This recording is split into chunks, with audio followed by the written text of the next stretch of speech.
Assalamualaikum warahmatullahi wabarakatuh. Kami dari kelompok 8, kami di sini akan mempresentasikan pentingnya integrasi nasional sebagai penangkal etnosentrisme di Indonesia.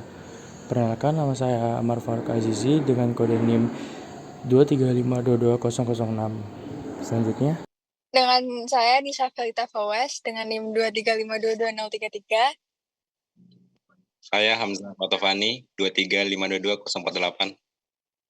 Saya Muhammad Alifia Gilang Permana, NIM 235222052.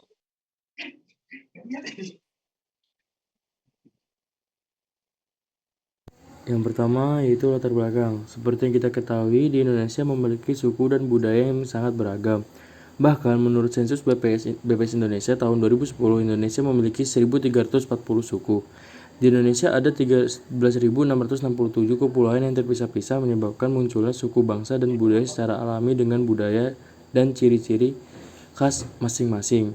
Hingga saat ini, bangsa dan rakyat Indonesia telah mengalami banyak kesulitan sejak proklamasi kemerdekaan, terutama dalam menghadapi persoalan toleransi. Sikap etnosentrisme menunjukkan bagaimana seseorang dari kelompok tertentu merasa lebih baik dibandingkan kelompok lain. Faktor kepribadian juga dapat mempengaruhi sikap etnosentrisme seseorang. Kepribadian seseorang berasal dari sikap, afeksi, dan nilai-nilai mereka yang ditunjukkan dalam perilaku mereka.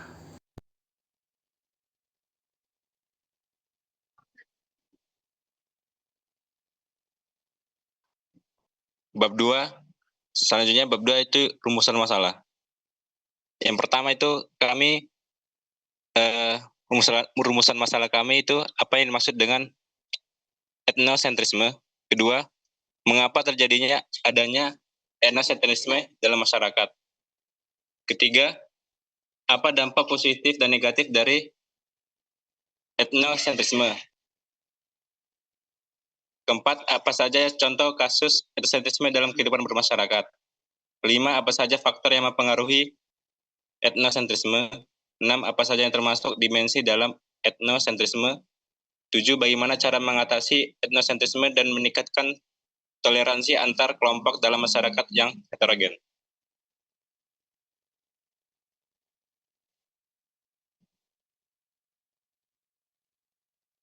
Bab ketiga yaitu landasan teori. Integrasi nasional merupakan suatu hal yang mempersatukan segala perbedaan dalam masyarakat dan menjadikan suatu keseluruhan yang tidak terpisahkan. Etnosentrisme adalah perilaku yang menggunakan budaya atau etnis sendiri sebagai standar untuk menilai budaya, adat istiadat, perilaku, kepercayaan, dan orang lain. Yang tiga, salah satu faktor yang mendorong etnosentrisme adalah bahwa Indonesia memiliki banyak suku, ras, agama, dan golongan yang berbeda, yang sering menyebabkan banyak konflik.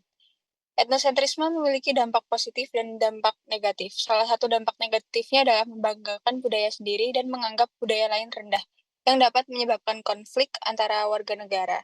Dampak positifnya adalah pada patriotisme, karena seorang individu yang memahami etnosentrisme akan secara otomatis memiliki semangat yang kuat untuk membela identitasnya. Untuk mengatasi etnosentrisme adalah dengan memberikan pendidikan kewarganegaraan yang merupakan pendidikan yang wajib di semua jenjang pendidikan, mulai dari SD, SMP, SMA, dan perguruan tinggi. Bertujuan untuk membentuk pelajar menjadi manusia yang memiliki rasa kebanggaan dan cinta tanah air.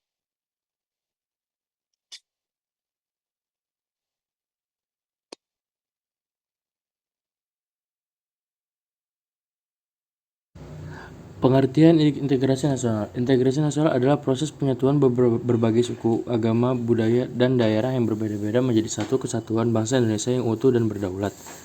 Pengertian etnosentrisme. Dalam etnosentrisme, seseorang menganggap kelompoknya lebih unggul dari kelompok lain dalam hal nilai-nilai, norma sosial, dan budaya mereka.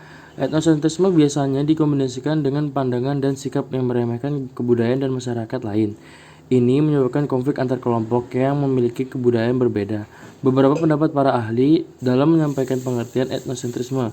Yang pertama, menurut pendapat King 2014, etnosentrisme merupakan kecenderungan seseorang untuk mendukung etnisnya sendiri daripada kelompok lainnya. Sementara itu, Liliwell Wery 2005, etnosentrisme merupakan sikap emosional sekelompok etnik, suku, bangsa, agama yang merasa etniknya superior daripada etnik lainnya. 3. Terjadi adanya etnosentrisme dalam masyarakat. Etnosentrisme dapat disebabkan oleh banyak hal. Pertama, budaya politik Indonesia diklasifikasikan sebagai budaya politik parosial yang didasarkan pada ikatan emosional dan paramodial yang bergabung dalam dunia politik sehingga masih mementingkan suku etnis, agama, dan lain-lain. Kedua, ada suku ras dan golongan yang berusaha untuk menguasai dan memperoleh kekuasaan atas yang lain. Ketiga, undang-undang pemerintah daerah dibuat dengan cepat karena memiliki banyak beban politik dan tidak memiliki metode dan alat implementasi yang komprehensif. Selain itu ada juga dua penyebab menurut sejarah dan stereotip, yaitu sejarah dan pluralitas bangsa. Yang keempat, dampak positif dan negatif etnosentrisme. Yang pertama, dampak positif. Adapun beberapa dampak positif dari etnosentrisme, yaitu yang pertama, menumbuhkan semangat patriotisme. Yang kedua, menjaga keutuhan dan stabilitas kebudayaan. Yang ketiga, meningkatkan rasa cinta tanah air. Dampak negatif, yang pertama diskriminasi, yang kedua konflik, yang ketiga pembatasan pemikiran. Selanjutnya, contoh kasus etnosentrisme dalam masyarakat. Berikut beberapa contoh kasus etnosentrisme yang ada di Indonesia. Yang pertama, kasus mahasiswa Papua yang kuliah di Pulau Jawa, tepatnya di Surabaya. Kasus ini berawal ketika ditemukan bendera merah putih yang rusak di depan asrama mahasiswa. Pihak aparat menduga perusakan bendera merah putih dilakukan oleh oknum mahasiswa Papua yang tinggal di asrama. Oleh karena itu, aparat dan ormas langsung menyerang asrama mahasiswa Papua tanpa melakukan investigasi terlebih dahulu. Yang kedua, konflik di Sampit. Konflik ini terjadi antara suku Dayak asli dan warga migran Madura. Pada saat itu, para transmigran asal Madura telah membentuk 21% populasi Kalimantan Tengah. Akibatnya Kalimantan Tengah merasa tidak puas karena terus merasa disaingi oleh Madura. Sehingga terjadi kerusuhan yang membuat 1.335 orang Madura harus mengungsi.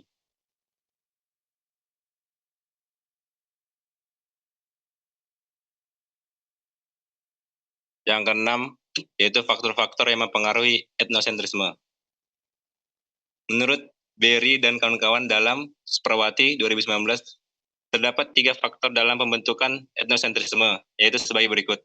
Pertama, pewarisan dan perkembangan budaya. Pewarisan budaya suatu etnis melalui mekanisme belajar dan mengajar memiliki peran penting dalam membentuk generasi penerus. Orang tua mewariskan nilai keterampilan, keyakinan, dan sikap kepada anak-anak mereka, yang kemudian dipelajari melalui interaksi dengan keluarga dan lingkungan. 2. Perilaku sosial. Dengan adanya aktivitas fisik dan psikis, maka orang akan berinteraksi antara satu sama lain sehingga dapat berdampak pada perubahan masyarakat karena masing-masing individu menampilkan budaya yang berbeda. Ketiga, kepribadian.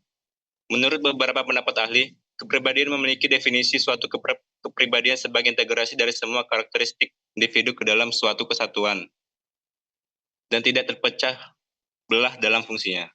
Ketujuh, strategi dan upaya yang dapat dilakukan untuk memperkuat integrasi nasional dan menangkal etnosentrisme di Indonesia.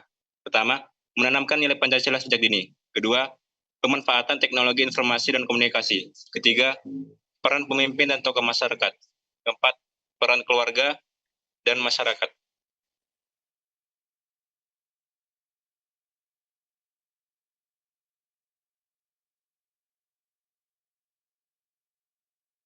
Bab 5 yaitu penutup.